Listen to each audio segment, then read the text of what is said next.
Okay, so welcome to Pratna Niketan once again. I want to greet and welcome each one of you in the precious name of Jesus Christ our Lord. और मेरा promise verse मेरे सामने है, हालांकि आज केवल 23 तारीख है, बट मैं उम्मीद करता हूं कि आपका प्रॉमिस वर्स कहीं ना कहीं आपके पास होगा. उसको देखते रहिए. मैंने कई बार कहा है, मानेंगे तो परमेश्वर का वायदा है और नहीं मानेंगे तो कागज का टुकड़ा है. If you receive it, this is God's promise for your life for this year. And if you don't, it's just a piece of paper. Feel free to throw it away. Does not matter. पिछले सप्ताह हम लोगों ने एक नया Bible अध्ययन आरंभ किया था और उसका फ्लेक्स यहाँ पे सामने लगा हुआ है. और इस बाइबल स्टडी सीरीज का नाम है the everlasting father. The everlasting father, अनंत काल का पिता. और हम लोगों ने पिछली बार जो इंट्रोडक्टरी सर्मन था उसमें यह सीखा था कि किस प्रकार से प्रभु यीशु मसीह के मैं हूं वाले कथन हमारी जिंदगियों में हमारी समस्याओं के समाधान में कैसे सहायक हो सकते हैं. How can the claims of Jesus Christ help us in solving our daily problems.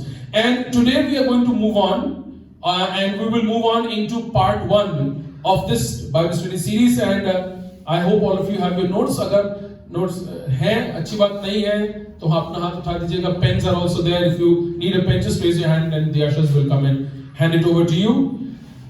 We are going into part 1 of this series and it's called If Jesus is the bread of life, then there is hope for my deepest longings.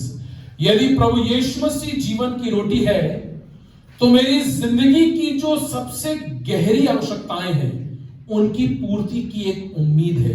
There is a hope for the fulfillment of my deepest longings. My dear people, please understand, I am not talking about your needs, I am talking about your deepest longings. मैं केवल आपकी आवश्यकताओं की बात नहीं कर रहा हूं, मैं उस गहरी मनोकामना की बात कर रहा हूं जो कहीं आपके दिल के अंदर दबी है.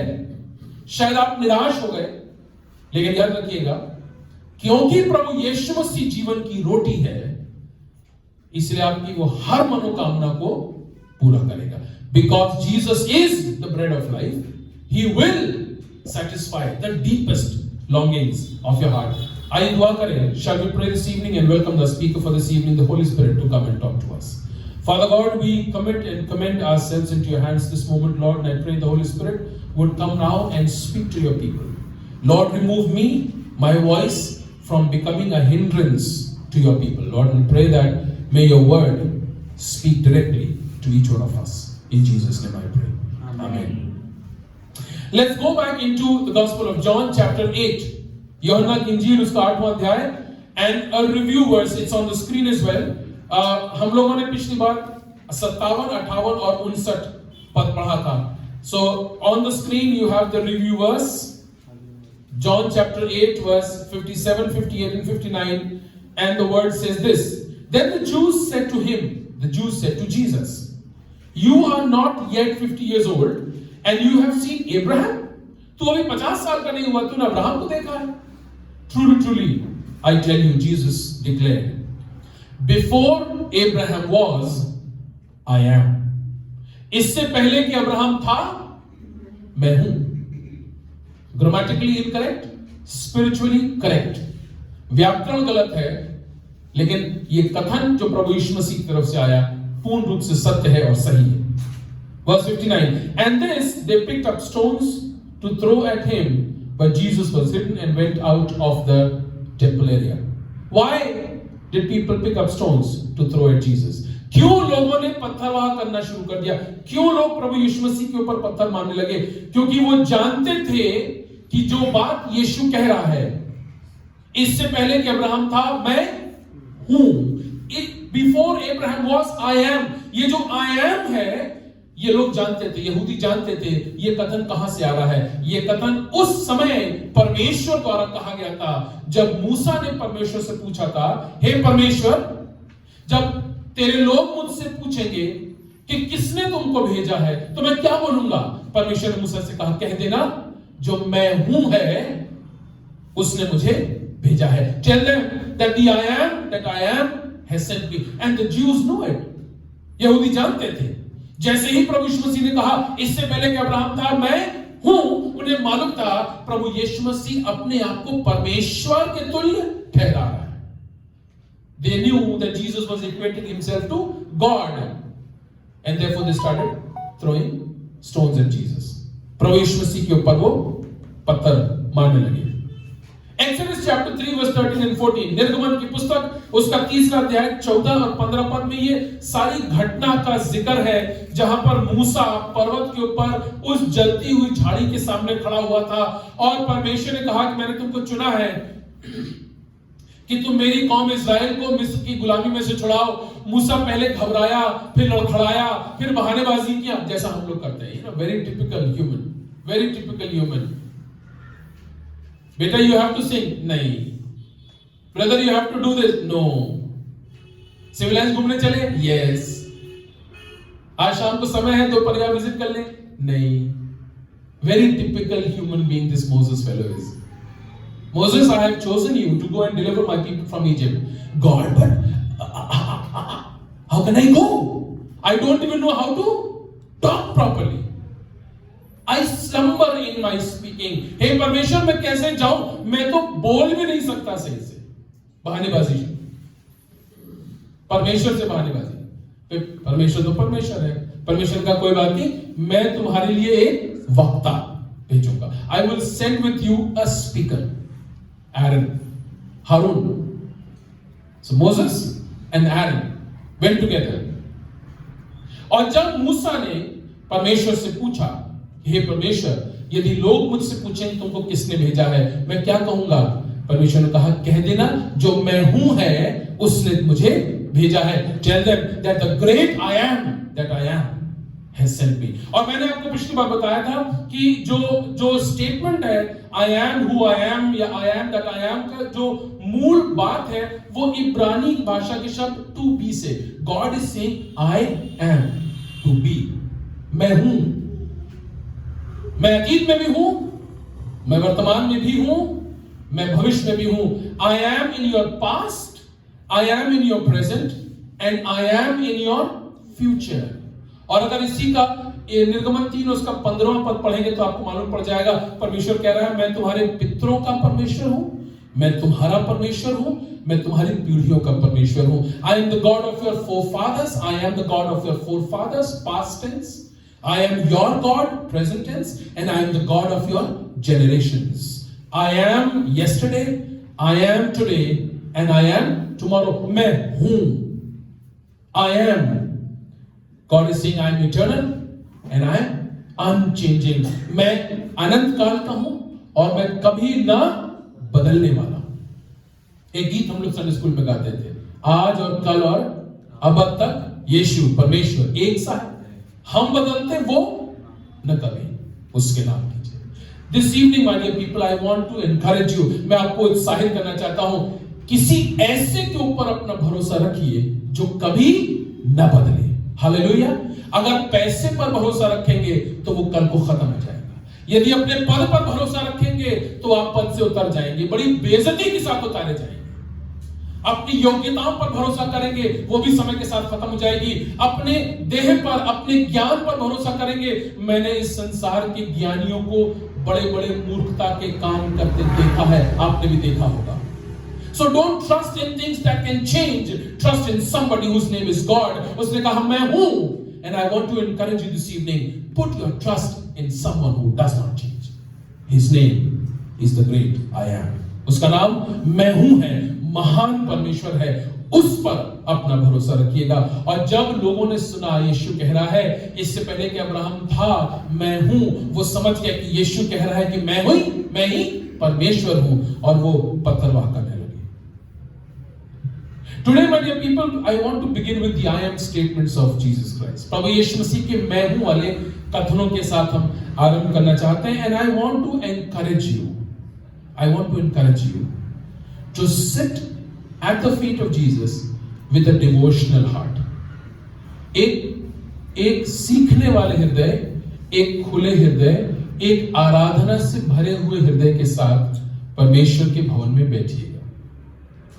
क्योंकि इन मैं हूं कथनों के बारे में हम बहुत सी चर्चा कर सकते हैं, बहुत सा वाद विवाद कर सकते हैं, बहुत सारे धर्म वैज्ञानिक बातों को हम एक दूसरे को बता सकते हैं, मगर याद रखिएगा इन सब बातों से कोई फायदा नहीं होगा।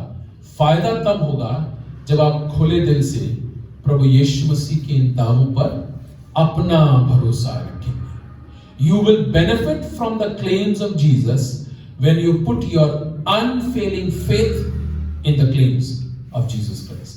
So I want to encourage you to sit with a devotional heart, not with an argumentative heart, not with a broken heart, not with a divided heart, but with a heart full of commitment and surrender at the feet of Jesus.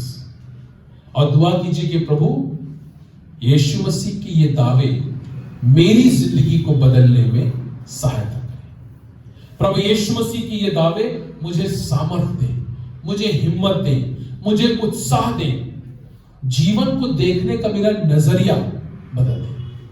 Pray that God will enable you and strengthen you and empower you to look at life and do life differently once you put your faith in the I am statements of Jesus Christ. ना मेरी दुआ ये है कि जब हमारा ये Bible अध्ययन समाप्त हो और आज का जो पहला जो भाग है ये समाप्त हो, तो हम अपनी जिंदगियों में कहीं ना कहीं कोई ना कोई परिवर्तन को महसूस कर सकें।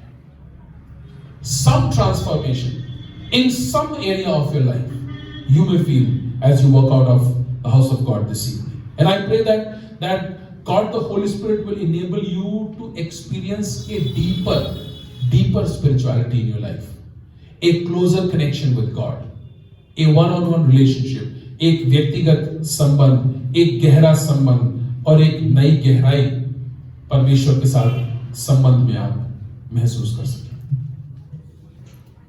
The first I am statement of Jesus is found in the Gospel of John chapter 6, and I want you to keep your Bibles open into John chapter 6. And Jesus said, I am the bread of life. प्रभु यीशु मसीह ने कहा मैं जीवन की रोटी हूं। प्रभु यीशु मसीह ने कहा मैं जीवन की रोटी हूं। I am the bread of life, Jesus said. प्रभु यीशु मसीह ने ये बात कही कि मैं जीवन की रोटी हूं। सवाल ये उठता है, प्रभु यीशु मसीह ने ये तुलनाएं, प्रभु यीशु मसीह ने कहा मैं जगत की ज्योति हूं, मैं जीवन का जल हूं, मैं जीवन की रोटी हूं, मैं मार्ग हूं, मैं द्वार हूं, ये सारी बातें जो यीशु मसीह ने कही वो क्यों कही? So there has to be a back story, there has to be a background, एक संदर्भ है, एक कॉन्टेक्स्ट है जिसमें प्रभु यीशु मसीह ने इन बातों को कहा है। और आज जो पहला भाग है मैं आपको संदर्भ बताना चाहता हूं। प्रभु यीशु मसीह ने जब कहा कि मैं जीवन की रोटी हूं, तो यीशु मसीह ने क्यों कहा? अपनी तुलना रोटी से क्यों करी? Why did Jesus compare himself to bread? I remember in the year 2007 when I was in the US, Dallas, Texas में the Potter's House जो बिशप टी.डी. जेक्स का चर्च है, वहां पर संडे वर्शिप के लिए हम लोग को जाना था। हम वहां पर पहुंचे और जब बिशप टी.डी. जेक्स खड़े हुए और उन्होंने संदेश आरंभ किया, he has a very heavy husky voice and he said, "Did you pass the bread this morning?" सुनने में बड़ा अजीब सा लग रहा है। Did you pass the bread this morning? रोटी बांटी क्या? रोटी बांटी क्या?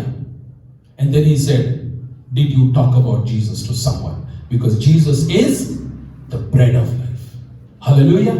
यीशु मसीह जीवन की रोटी है। क्या रोटी बांटी? क्या किसी को बताया? क्या किसी को दिया? तुम तृप्त हो गए?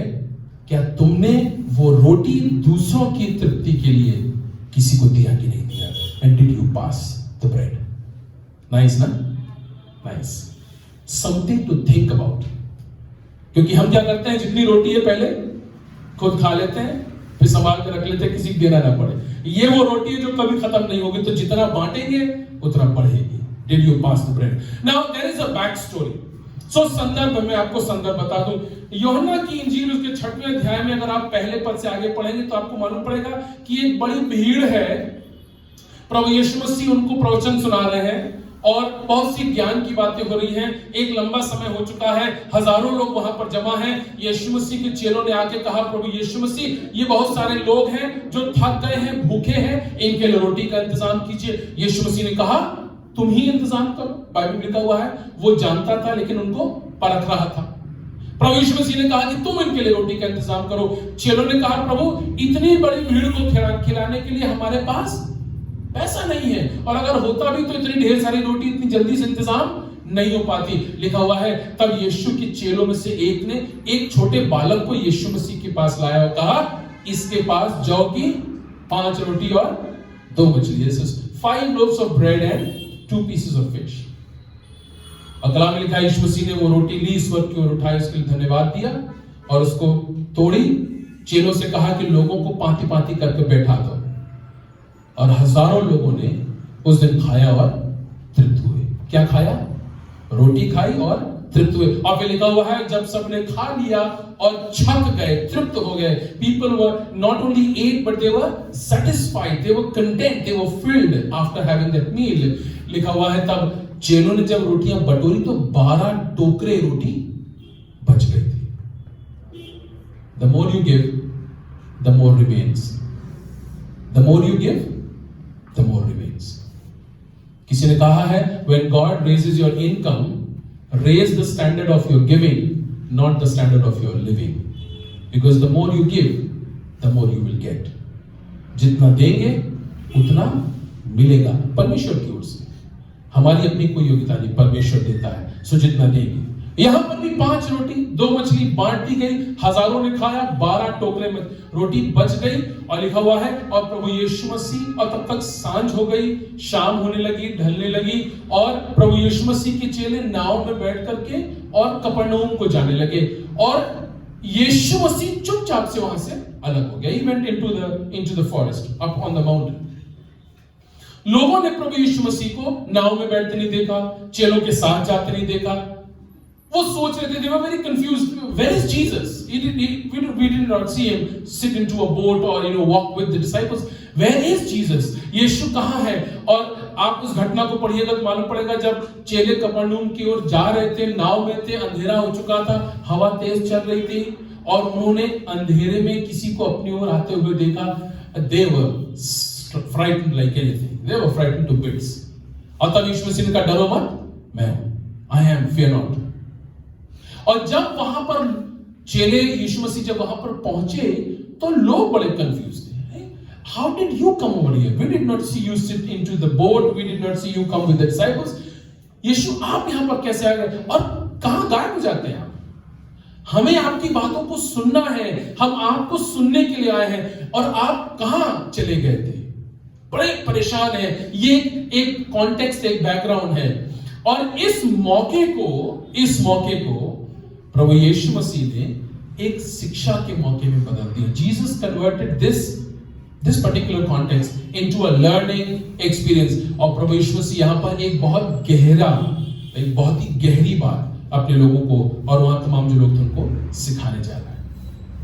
Something very very important for us also to understand. And Jesus asked them a question. प्रभु यीशु मसीह ने उन लोगों से एक प्रश्न पूछा। प्रश्न क्या पूछा? What did Jesus ask? Jesus said, I have fed you, but are you following me for the bread, or are you following me for me? यीशु मसीह ने कहा उनसे, तुम मेरे पीछे रोटी पाने के लिए आते हो या तुम मेरे पीछे मुझे पाने के लिए आते हो? Why are you seeking me? Are you seeking me for bread or are you seeking me for me? तो मेरे पीछे क्यों आ रहे हो? क्यों मेरे पीछे आ रहे हो? क्या इसलिए क्योंकि मेरे साथ रहने पर रोटी मछली मिलती है? Is that the source of motivation? Bread? या और कुछ है? या क्या तुम मुझे पाना चाहते हो? What Jesus is basically saying is, do you have an appetite for the bread or you have an appetite for me? तुम मुझे चाहते हो या उस रोटी को चाहते हो जो मैंने तुमको अभी खिलाई? What is basically Jesus is saying is that I want you to have a desire, I want you to long for me and not for what I give to you। प्रभु यीशु मसीह कह रहे हैं, मैं चाहता हूं कि तुम मेरे लिए चाहत रखो बजाय इसके कि जो मैं तुमको देता हूं उसके लिए। और ये बात मैंने आपको पिछली बार भी बताई थी। उड़ाऊ पुत्र ने अपने पिता से कहा, हे पिता, अब मैं आपके साथ नहीं लेना चाहता। इसीलिए संपत्ति का मेरा हिस्सा मुझे दे दीजिए। Father give me the part of possession that belongs to me and I will go. So I want the blessing but I don't want you. मुझे आशीष तो चाहिए मगर देने वाला नहीं चाहिए। मुझे संपत्ति तो चाहिए लेकिन पिता नहीं चाहिए। हमें रोटी तो चाहिए लेकिन यीशु नहीं चाहिए। और इस संसार में बहुत सारे लोग हैं जो यीशु मसीह के पास इसलिए आते हैं क्योंकि उसके पास आने से या तो रोटी मिल जाती है, या नौकरी मिल जाती है, या लड़की मिल जाती है, या और कुछ मिल जाता है। प्रभु यीशु मसीह कह रहा है पहले तुम मेरे राज, मेरे धर्म की खोज करो, ये सारी वस्तुएं तुम्हें यूं ही मिल जाएंगी। Who are you desiring this evening? The bread that Jesus gives or the bread that Jesus is? आप क्या खोज रहे हैं? वो रोटी जो यीशु देता है या वो रोटी जो यीशु स्वयं? Are you coming after me for food or are you coming after me for me? Now इस बात को जब इन लोगों ने सुना तो इमीडिएटली उन्होंने पकड़ लिया, समझ गए कि यीशु उनसे क्या कह रहा है। और तब देखिए इन लोगों ने प्रभु यीशु मसीह से कहा कि मूसा ने हमारे बाप दादों को जंगल में रोटी खिलाई थी। They said that Moses gave to our fathers the manna to eat, the bread from heaven. What are you going to show to us? What sign are you going to show to us? ये कहने लगे कि मूसा ने हमारे पितरों को, हमारे बाप दादों को जंगल में रोटी खिलाई थी, मन्ना खिलाया था, वो उसका चिन्ह था और इसीलिए हम मूसा पर विश्वास करते हैं। तू हमें क्या चिन्ह दिखाएगा? What sign are you going to show to us? Moses showed his sign by giving them the bread from heaven, manna from heaven. What sign are you going to give to us? ताज्जुब की बात। अभी थोड़ी देर पहले प्रभु यीशु मसीह ने एक बड़ा आश्चर्य कर्म इनके सामने किया। अभी थोड़ी देर पहले 5 रोटी 2 मछली से हजारों को खिलाया है, इन्हीं को खिलाया है, इनकी आंख के सामने खिलाया है और उसके बावजूद ये कह रहे हैं कि हमें तू क्या चिन्ह दिखाएगा? What sign will you show to us so that we may believe and so that we may desire and long for you? Now Jesus responds. Jesus immediately responds. What did Jesus say? You want a sign? Really? Okay. Let me tell you first. The bread that your forefathers received in the wilderness was not given by Moses. It was given by my Father, God. So listen carefully. यीशु मसीह ने लोगों से कहा जो रोटी तुम्हारे बाप दादों ने खाई थी मूसा ने नहीं दी थी। मूसा ने तो सिर्फ केवल दुआ करी थी। मन्ना तो परमेश्वर ने, मेरे पिता ने स्वर्ग से बरसाया था। दूसरी खास बात यीशु मसीह ने कहा तुम्हारे बाप दादों ने वो रोटी खाई और मर गए। They ate the bread and they ate and they ate and they ate and when the time came they died.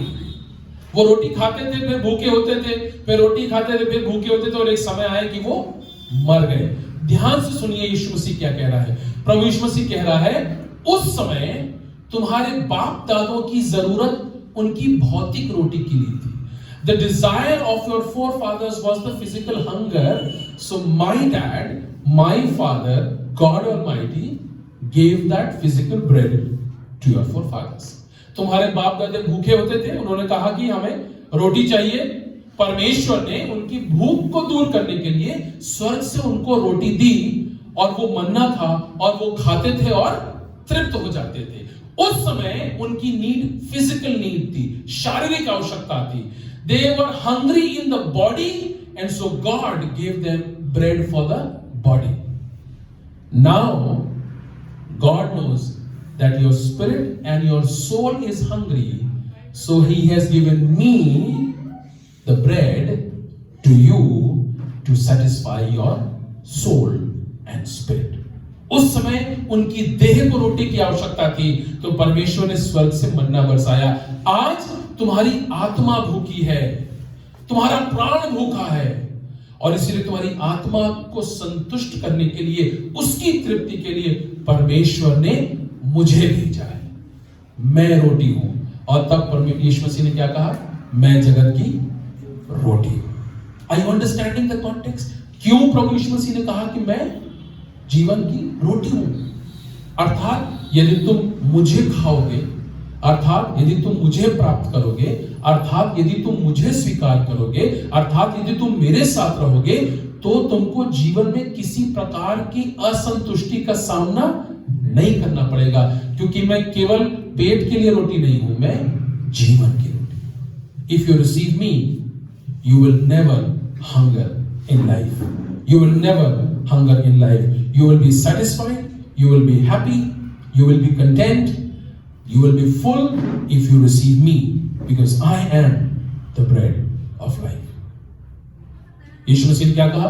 उस रोटी ने पेट को भरा, मैं जो रोटी हूं तुम्हारी आत्मा की तृप्ति के लिए। यीशु मसीह ने कहा उस रोटी से लोग खाए और जीवित रहे, मुझे यदि तुम ग्रहण करोगे तो तुम्हारे अंदर जीवन का सोता हो जाए। That bread was for the stomach. This bread, Jesus is saying, is for your spirit and your soul. That bread sustained life. This bread, Jesus is saying, will give life. Huge difference, big difference. A very very important observation, एक बड़ी विशेष एक खास बात है जो समझना जरूरी है। ब्रेड हमारे संदर्भ में उत्तर भारत में ब्रेड अर्थात रोटी, अलग अलग तरह की रोटियां हैं, राइट। रोटी जो है, ब्रेड जो है, वो साइड डिश नहीं होता है, मेन डिश होता है। खास तौर से वो लोग जो रोटी पसंद करते हैं वो सब्जी के साथ रोटी नहीं खाते हैं, वो रोटी के साथ सब्जी खाते हैं। So bread, roti becomes the staple dish, और बाकी सारी चीजें वो साइड डिश है। So Jesus is not the chutney of life, he is the bread of life, he is the staple. आप सब चीजों के बगैर काम चला लेंगे, मगर रोटी के बिना काम नहीं चलेगा, because he is the staple, he is the permanent, he is the one who is there to stay. और यदि उसको आप स्वीकार करेंगे तो आप जीवन को प्राप्त कर लेंगे। यीशु मसीह कह रहा है मेरे पिता ने मुझे भेजा है रोटी के रूप में, मैं ही वो चिन्ह हूं। मैं चिन्ह दिखाऊंगा नहीं, मैं ही वो चिन्ह। I will not show you a sign, I am the sign and God has sent me to you. If you use me, if you eat me, if you consume me, if you are with me, you will receive the gift of life. Now comes the confusion. एक गड़बड़ी वाली बात, एक confusion वाली बात यहां पर पैदा होती है, और ये इंपॉर्टेंट है क्योंकि लोगों ने वहां पर ये पूछा। People asked this very important question, and it is very important for us to understand. The question was, Jesus, how can we eat of your flesh and drink of the blood? लोगों ने यीशु मसीह से कहा कि हे प्रभु, हम तेरे मांस को कैसे खाएं? लिटरली क्या लिटरली मांस को खाना है, या तेरा लहू, तेरा खून, तेरा रक्त हम कैसे ग्रहण करें? कैसे? Are we literally going to eat your flesh and drink your blood? Naturally हम जानते हैं कि ये बात सही नहीं है, ये सांकेतिक है, ये सिंबॉलिक है, एक तुलना है, और इसीलिए ये बात समझना बहुत जरूरी है, क्योंकि बहुत सी बार मसीह समाज में लोगों को इस बात की ताड़ना सुननी पड़ती है और प्रश्न किया जाता है। मेरे कॉलेज में बहुत सारे मुझसे स्टूडेंट्स ने पूछा, सर क्या आप लोग वाकई में यीशु प्रभु का मांस खाते हैं, उनका खून पीते हैं? क्योंकि बाइबल में लिखा हुआ है, प्रभु यीशु मसीह ने कहा जब कभी तुम मिलो मेरी स्मृति में यही किया करो। क्या किया करो? मेरी देह को ग्रहण करो, मेरे रक्त को ग्रहण करो। So is it the literal consumption of the flesh of Jesus and the literal consumption of the blood of Jesus Christ? Naturally we know कि ये बात सही नहीं है, ये सांकेतिक है। एक बात है जो यहां पर प्रभु यीशु मसीह सिखाने की कोशिश कर रहे हैं, वो क्या कह रहे हैं? What is Jesus saying? Jesus is saying that you can participate in my life through the communion.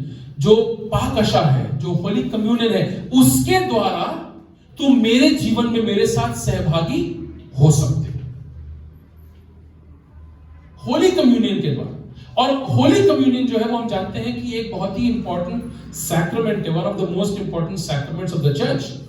और बहुत से अलग अलग जगहों पर अलग अलग प्रथाएं हैं, अलग अलग तरीकों से होता है, मगर होली कम्युनियन हर जगह होता है और होना चाहिए। किसी किसी चर्च में हर संडे, और कहीं कहीं पर हर महीने के पहले रविवार को पवित्र मेज लगाई जाती है। सो ये होली कम्युनियन जो है ना, ये क्या चीज है? ये what does it mean when we read eat the flesh of Jesus and drink the blood of Jesus? What does it mean? इसका मतलब क्या है? इसको ध्यान रखिएगा। Jesus is talking about his life, his death and his resurrection. प्रभु यीशु मसीह अपने जीवन, अपनी मृत्यु और अपने पुनरुत्थान के बारे में बात कर रहा है। जब वो ये कह रहा है कि मैं जीवन की रोटी हूं, तुम मुझे ग्रहण करो। मुझे ग्रहण करो का मतलब मेरे जीवन में, मेरी मृत्यु में और मेरे पुनरुत्थान में मेरे साथ सहभागी हो जाओ। Participate in my life, death and resurrection. Now, what does it mean to eat his flesh? उसकी देह को ग्रहण करने का मतलब क्या है? To eat his flesh is to believe in the incarnation of Jesus Christ. वचन देहधारी हुआ, मनुष्यों के बीच में डेरा किया, इस बात पर भरोसा करना है। यूहन्ना की इंजील पहला अध्याय उसका 14वां पद। To believe in the incarnation of Jesus Christ. Word became flesh. Why? So that he can be among us, so that we will receive his life, and when we receive his life, then we have the everlasting life. प्रभु यीशु मसीह को जब हम स्वीकार करते हैं, यीशु मसीह ने कहा मैं आया ताकि तुम जीवन पाओ, वरन बहुतायत का जीवन पाओ। सो जब हम प्रभु यीशु मसीह की देह को ग्रहण करते हैं, जब हम होली कम्युनियन में पार्टिसिपेट करते हैं, जब हम उसकी देह को ग्रहण करते हैं, हम ये कह रहे हैं प्रभु हम तेरे जीवन को अपने अंदर स्वीकार कर रहे हैं। और जब हम प्रभु यीशु मसीह के जीवन को अपने अंदर स्वीकार करते हैं विश्वास के साथ, तब हमारे अंदर जीवन आता है और वो अनंत जीवन है। और जब हमारे पास अनंत जीवन है, तब हम जीवन किसी दूसरे को दे सकते हैं। हम किसी दूसरे को वो दे ही नहीं सकते जो खुद हमारे पास नहीं है।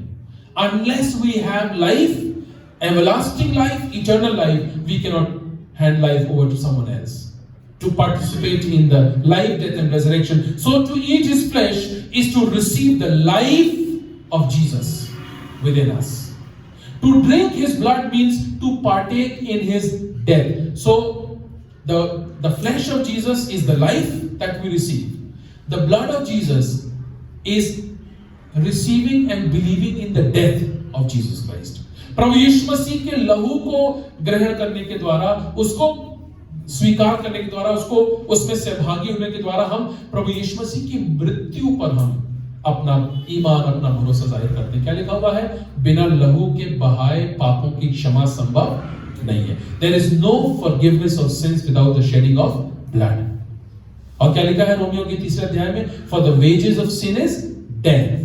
पाप की मजदूरी मृत्यु है, but the gift of God is eternal life through Jesus Christ. परमेश्वर का वरदान प्रभु यीशु मसीह के द्वारा अनंत जीवन है। सो जब हम उसके मांस को खाते हैं, सांकेतिक रूप से, when we receive the bread, the flesh, we are receiving the life of Jesus, and we say, Lord, your life is now entering into my life, and then I receive the eternal life. और जब हम उसके रक्त को स्वीकार करते हैं, ग्रहण करते हैं, तो हम कहते हैं प्रभु हम तेरी मृत्यु पर भरोसा करते हैं। और याद रखिएगा, if you partake in his life and death, only then can you partake in his resurrection. जब हम उसके जीवन, उसकी मृत्यु पर भरोसा करेंगे और उसमें सहभागी होंगे, तभी हम उसके पुनरुत्थान और उसकी सामर्थ्य में सहभागी हो सकते हैं। हम क्या कहते हैं? हम ये कहते हैं जिस तरह से प्रभु यीशु मसीह मुर्दों में से जी उठा, उसी तरह से हम भी मुर्दों में से जी उठेंगे। परमेश्वर ने अपनी सामर्थ्य द्वारा यीशु को जिलाया, परमेश्वर अपनी सामर्थ्य द्वारा हमें भी जिलाएगा। लेकिन हमें कब जिलाएगा? यदि हम प्रभु यीशु मसीह की जीवन और मृत्यु में सहभागी नहीं हैं, उस पर विश्वास नहीं करते हैं, तो पुनरुत्थान हमें प्राप्त नहीं होगा, उसकी सामर्थ्य को हम प्राप्त नहीं कर पाएंगे। So communion is receiving the life, flesh, bread, and believing in the death, blood, the new covenant of Jesus Christ. और लिखा हुआ है जब कभी तुम मिलो तो इसी प्रकार से किया करो। जब कभी मिलो इसी प्रकार से किया करो। अगर तुम मिलो तो मन चाहे तो किया करो, ऐसा नहीं है। जब कभी मिलो तो किया करो। So it's a command, it's not an option, it's a command, it's a mandate. बहुत इंपॉर्टेंट बात है। The Holy Spirit, what is Jesus saying? Jesus saying the Holy Spirit has given me to you. पवित्र आत्मा ने मुझे तुमको दिया है। पवित्र आत्मा ने मुझे तुमको दिया। मैं वो चिन्ह हूं जो परमेश्वर ने तुमको दिया है। और यदि तुम मुझे ग्रहण करोगे, मुझे स्वीकार करोगे, तो मेरा जीवन तुम्हारे अंदर होगा और वो अनंत काल का जीवन होगा, वो एवरलास्टिंग लाइफ होगा, और तब वो तुम्हारे अंदर से दूसरों तक पहुंचेगा। Abundant life, life of satisfaction, life of containment, eternal life. Verse 48, John chapter 6 verse 48, I am the bread of life. Jesus said, your fathers ate the manna in the wilderness and they died. Yeah, they did die. उनके पूर्वजों ने वो रोटी खाई, भूखे होते थे, रोटी खाते थे, भूखे होते थे, फिर एक समय आया कि वो मर गए। वो जो वहां पर लोग खड़े होंगे वो भी सोचेंगे, हाँ ठीक तो कह रहा है, हमारे बाप दादा तो मर गए, हमने दफनाया था उनको। They had the bread, the manna in the wilderness and they died. This is the bread that comes down from heaven. Jesus is talking about himself. This is the bread that comes down from heaven so that one may eat of it and not die. तुम इसको खाओगे तो मरोगे नहीं। क्यों? क्योंकि मेरा जीवन तुम्हारे अंदर होगा और तब वो जीवन अनंत काल का जीवन होगा। देह समाप्त हो जाएगी लेकिन जीवन का अंत नहीं होगा। याद रखिएगा, देह समाप्त होती है, देह अंत होता है, जीवन का अंत नहीं होता। हम मृत्यु के लिए बनाए ही नहीं गए, हम तो जीवन के लिए बनाए गए हैं। तो पृथ्वी पर का जीवन और पृथ्वी के बाद का जीवन। अब सवाल ये उठता है, हम पृथ्वी के बाद के जीवन को कहां बिताना चाहते हैं, कब और कैसे डिसाइड करेंगे? यहीं पर है। So where are you going to spend your eternity depends on how you are preparing for eternity over here on the earth. स्वर्ग में या और किसी दूसरी जगह पर। You will eat and not die, Jesus said. I am the living bread that came down from heaven. And if anyone eats of this bread, he will live forever. And the bread that I will give you for the life of the world is my flesh. जो रोटी मैं तुमको देता हूं वो मेरी देह है, जीवन है, जिसको तुम स्वीकार करोगे तो कभी भी न मरोगे। So if Jesus is the bread of life, then I need to take and eat it regularly. तीन बातें संक्षेप में, then we will close. यदि प्रभु यीशु मसीह जगत की जीवन की रोटी है, हमें उसको हासिल करना है, ग्रहण करना है और उसको लगातार बराबर खाना है। रोटी को लगातार और बराबर खाना है। You cannot eat bread once a day and remain healthy and fit. बीमार पड़ जाएंगे। या हफ्ते भर की रोटी भी एक बार में नहीं खा सकते। हर बार की रोटी हर बार ही खाई जाती है। इसीलिए हम कहते हैं दुआ में, आज की रोटी आज, कल परसों नरसों की नहीं, आज की। Give us this day our daily bread. You need Jesus every single day of your life. प्रभु यीशु मसीह की जरूरत आपको आपके जीवन के हर एक दिन है। John chapter 6 verse 55. For my flesh is true food and my blood is true drink. Whoever feeds on my flesh and drinks my blood abides in me and I in him. 57. As the living Father sent me and I live because of the Father, so whoever feeds on me, he also will live because of me. This is the bread that came down from heaven, not like the bread the fathers ate and died.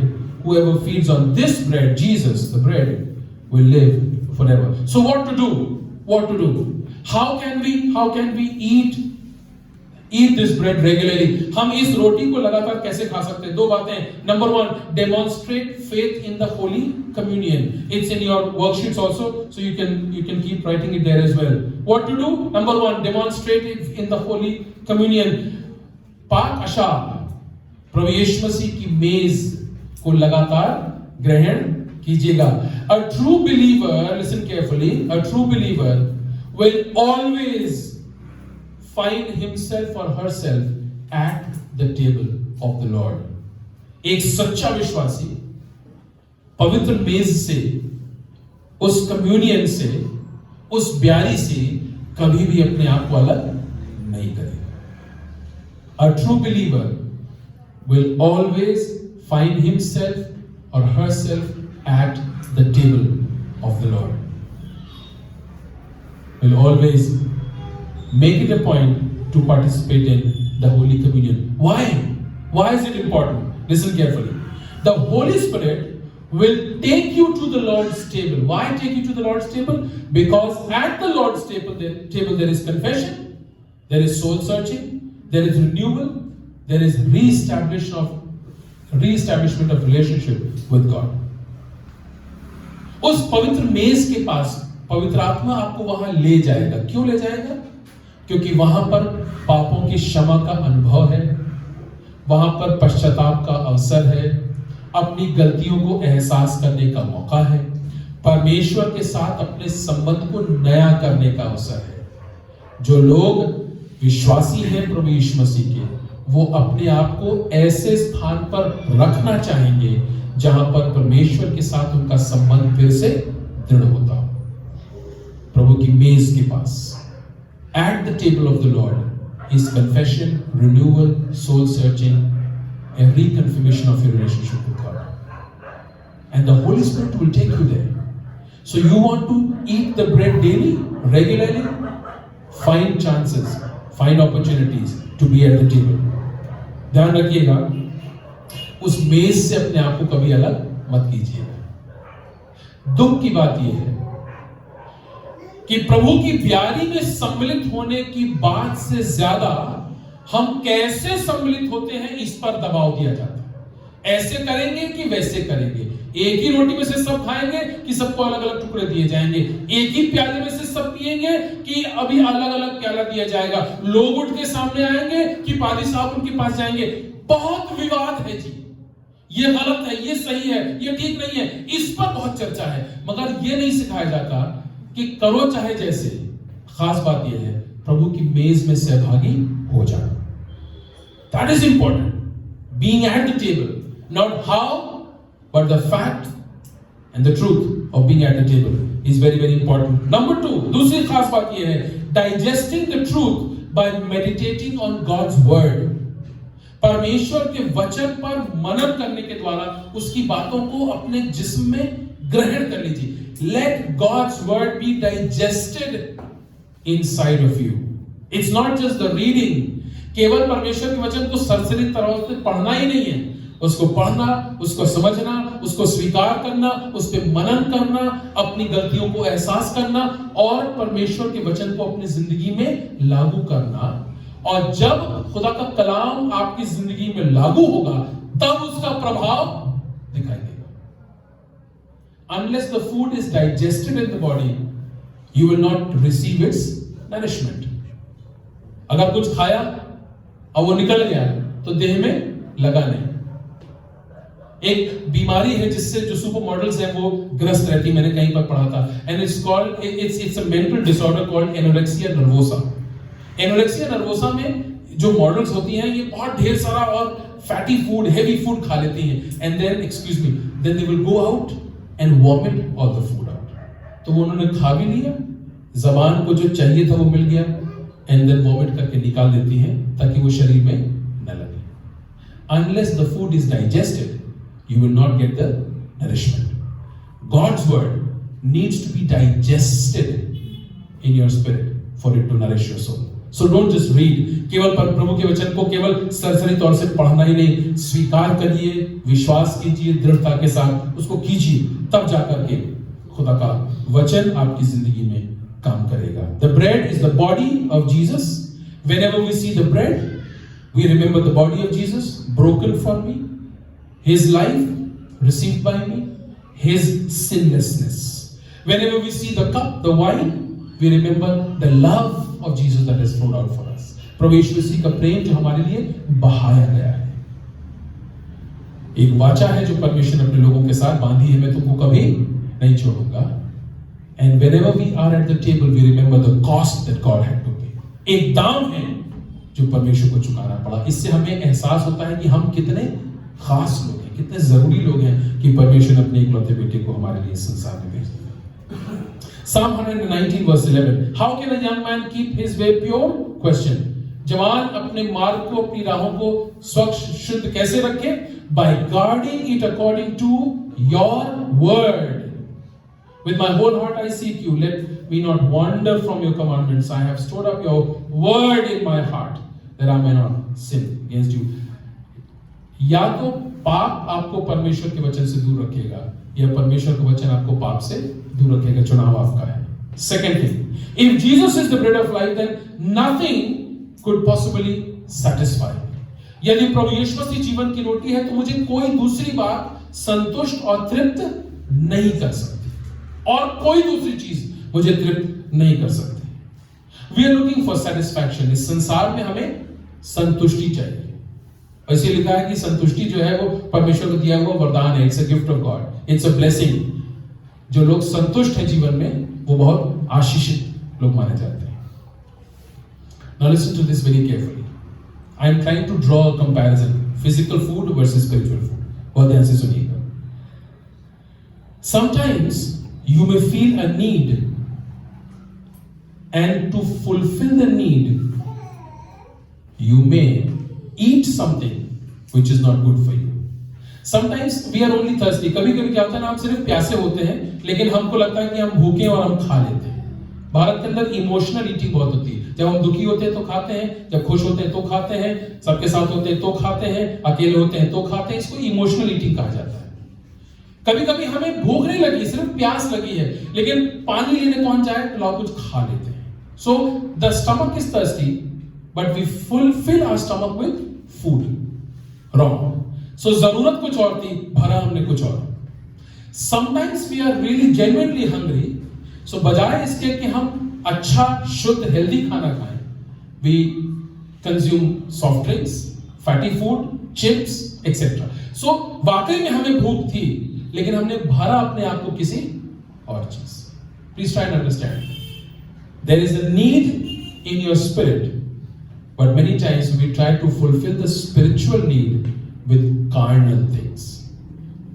हमारी आत्मा की कोई आवश्यकता है जिसको हम सांसारिक चीजों से भरने का प्रयास करते हैं।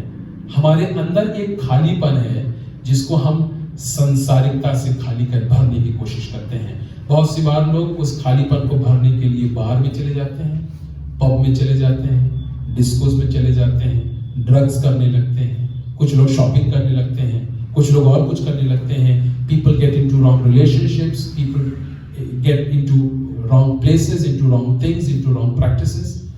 एक खालीपन है, एक नीड है, लेकिन उसको भरने के लिए गलत चीजों का सहारा ले लिया जाता है। We try to fulfill our correct need with the wrong thing.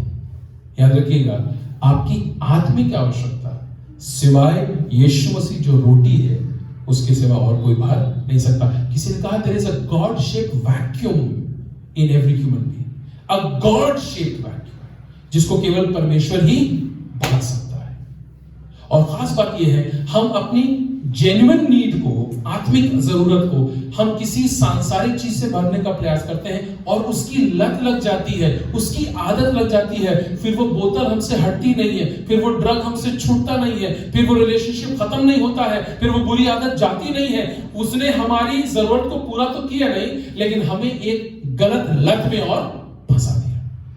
इसे ध्यान रखिएगा, if Jesus is the bread of life, only He can satisfy your longings. And the last thing, if Jesus is the bread of life, then there is hope for my deepest longings. यदि प्रभु यीशु मसीह जीवन की रोटी है तो मेरी गहरी सी गहरी आवश्यकता की पूर्ति भी यीशु ही करेगा। My dear people, I know that you have hurts and you have aches from the past because of your longings and desires were not met. But if Jesus is the bread of life, then you have hope that all your longings will be fulfilled through Jesus. Psalm 107 verse 9. For He satisfies the longing soul, and the hungry soul He, God, through Jesus, will fulfill with good things. Isaiah 58 verse 11. And the Lord will guide you continually and satisfy your desire in scorched places and make your bones strong, and you shall be like a watered garden, like a spring of water whose waters do not fail. So Psalms, David and Isaiah, Dawood भजन करता और यशायाह दोनों ही बात कह रहे हैं परमेश्वर प्रभु यीशु मसीह के द्वारा ही आपकी गहरी से गहरी जरूरत को, जिसको आप किसी को नहीं बोल सकते, उसको पूरा करेगा। There are many desires you can't even tell people. Tell it to God. He will take care of it.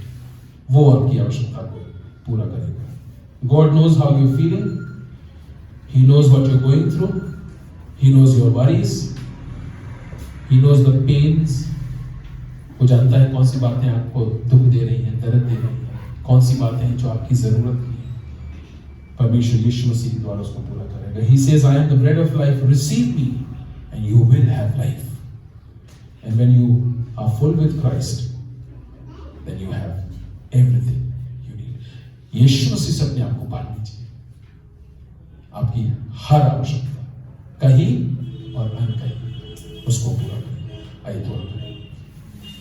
पिता परमेश्वर, हम आपका धन्यवाद देते हैं आपके वचन के लिए, धन्यवाद देते हैं आपके वचन की सामर्थ के लिए, धन्यवाद देते हैं उस इत्मीनान और सुकून के लिए प्रभु जो आपके वचन के द्वारा हमें मिलता है। चाहते हैं खुदा आपका वचन हमारी जिंदगियों में बहुत गहराई से कार्य करने पर। धन्यवाद के साथ प्रार्थना यीशु के नाम से मांगते हैं, आमीन।